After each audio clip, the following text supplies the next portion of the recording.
খুব সাহসী মা।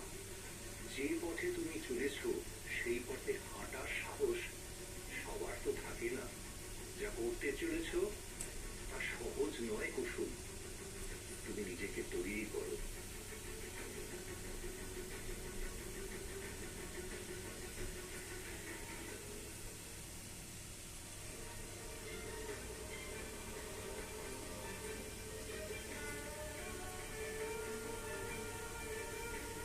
গুরুদেব কুসুমকে এমন কি বললেন যা সহজ নয়?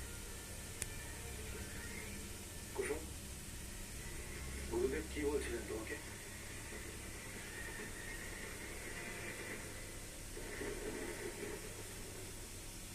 বলো না, তোমার মনের মধ্যে কি চলছে? আপনি যান ছোট সাহেব, আমার অনেক কাজ আছে।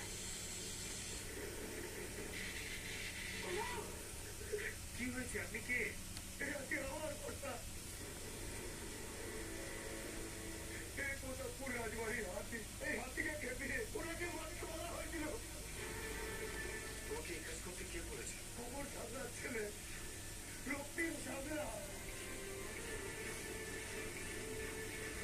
যে অদ্বিতীয়ার ক্ষতি করতে চেয়েছে তাকে আমি ছাড়বো না।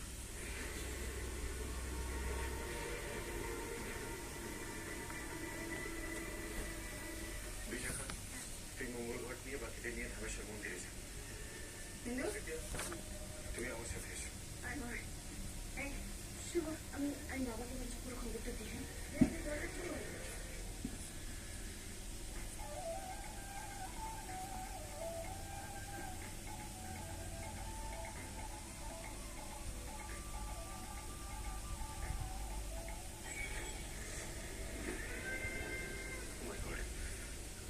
যে এরকম দামাল হাতিকে আটকাতে পারে সেগুলো দিনকে ছিঁড়ে খেয়ে নেবে।